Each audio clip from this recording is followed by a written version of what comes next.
Thank you, Mr. Speaker. As always, it is a great honour to rise as the elected representative of the people of Timmins, James Bay, who've given me their trust to speak on their behalf in the House of Commons.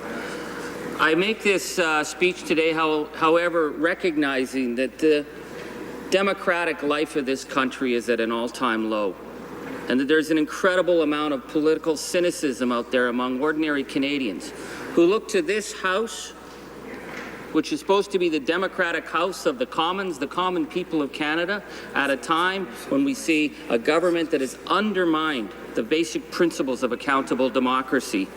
The suspension and the shutting down of the independent organizations that provide information, the muzzling of scientists and researchers, the fact that under this first past the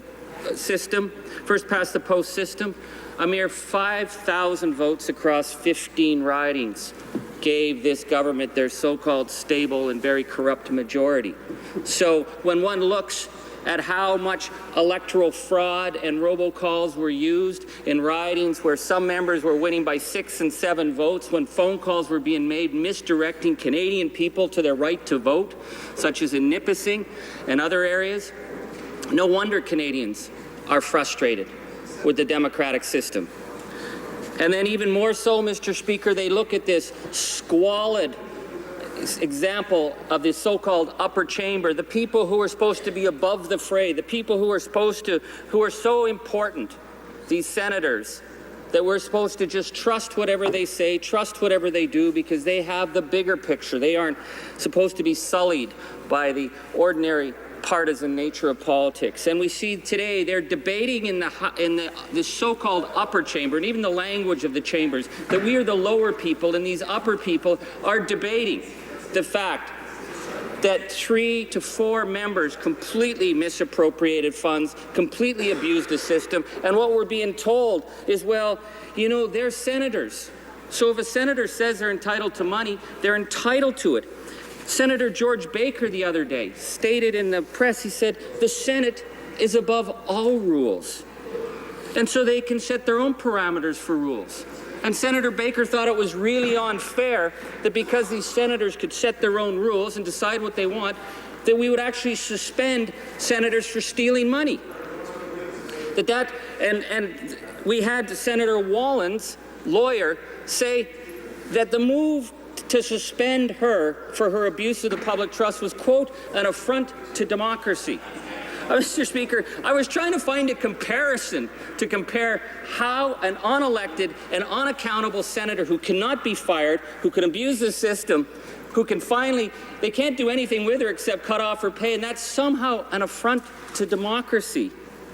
But, Mr. Speaker, it goes much further, as we've learned yesterday with the latest revelations from Mike Duffy, that we have now a widening picture of a prime minister involved with his key fundraiser, Mr. Mike Duffy, where they were threatening each other, blackmailing each other, working out a deal to make a payoff of hush money, that there was numerous senators involved, and that part of the payoff of this hush money was that they were going to actually not comply. They were not going to work with the Senate audit. And of course, within the Senate, we had no belief that the Senate was out doing the right thing with the audit anyways, because it was the old boys club.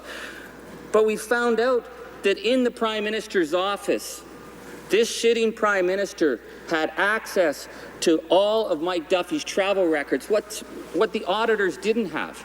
So their knowledge of what Mike Duffy was up to was extensive. It is unprecedented, Mr. Speaker, that we have the case of a police investigation into a sitting Prime Minister. It's unprecedented, the lack of the legitimation crisis that we're seeing in the Senate. And it's well known, the New Democrat position, that we believe that this is an anachronistic institution that's been full of people who flipped pancakes at fundraisers for the Liberals over the years and got appointed, and flipped pancakes for the Conservatives and were their party hacks and got paid off and were made men. We know that. But, Mr. Speaker, the issue here, if we are not going to move to abolition, is to look at what has been the poison in the Senate. And that poison is their partisan work that they do for the parties, because by being made men, in the Senate, they work for their political leaders. Now, I want to give you an example of this idea of sober second thought. Canadians need to reflect that for the next 12 to 15 years, the sock puppets and hacks appointed by this Prime Minister will continue to interfere, undermine, and potentially derail the democratic decisions of an elected House of Commons. That's what sober second thought means in Canada. It allows the Liberals their veto when they're kicked out, that they'll still have their party hacks doing the party work above the rights of the elected House. So perhaps we are not going to move to abolition right away. But, Mr. Speaker, the Senate has completely breached faith with the Canadian people. And Canadian people are fed up with the abuse that has gone on. And we see the bleeding of their friends who are saying, what about due process? What about these poor senators who have a right not only to rip off people, not only to claim whatever they want, not only to say, hey, I live in Saskatchewan or I live in Prince Edward Island because I say so, give me my money, and they can't even be held accountable. So, Mr. Speaker, it's going to take a lot to clean up that mess. But the one way that we could begin is by imposing on all senators the same rule that the Senate has applied to Ms. Wallin. If they're here to do the work of sober second thought, then by all means, they can travel to Ottawa and they can charge for their stay here if they're legitimate, if they legitimately live 100 kilometers near the city and not outside the city and they're not running some kind of scam. If they're doing Senate committee work, they can travel. They have a budget for that. But the days when a senator stands up and says, I want to travel across Canada because I'm going to be doing the cheerleading and the band raising for my political party, that's got to end. The days when senators could travel across the country and attend their various corporate boards and charge it to the taxpayer, that has to end.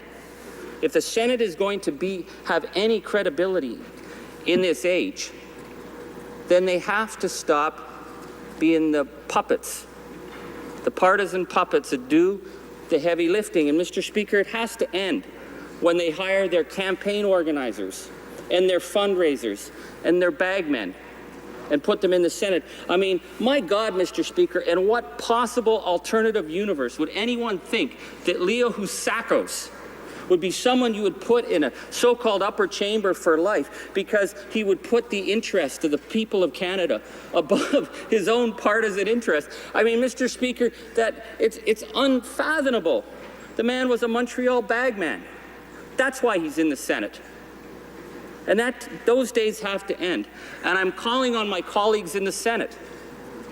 They say they're feeling bad that Canadians are noticing how much they've been ripping them off. They feel that, nobody's ever paid attention to what they've gotten away with. I'm asking my colleagues in the Senate, they have a responsibility as well to come forward, because what we're seeing with the latest allegations with Mike Duffy and Nigel Wright is Nigel Wright tells Mike Duffy, well, we're not going to give you a hard time about the fact that he was as much a resident of Prince Edward Island as I am. Because if they went after Mike Duffy, Nigel was saying, what about all the other senators who were employing the same scheme? Because it was the so-called honor system, the dishonor system of these maiden men and women who said, if I'm entitled to the money, I get it. And so the Senate is now in a situation where Canadians are fed up, Mr. Speaker, and we're trying to offer an alternative here. The alternative is, let's clip their wings. Let's say that until the day comes when Canadians get a vote on replacing that anachronistic institution, that we end the poison in the Senate, and the poison in the Senate has been the fact that it has been the partisan dumping ground and they're doing the partisan work, and that all the other work that they're doing, Mr. Speaker, has become a facade for the real purpose of that, which is it's a party political machine, and it has to end.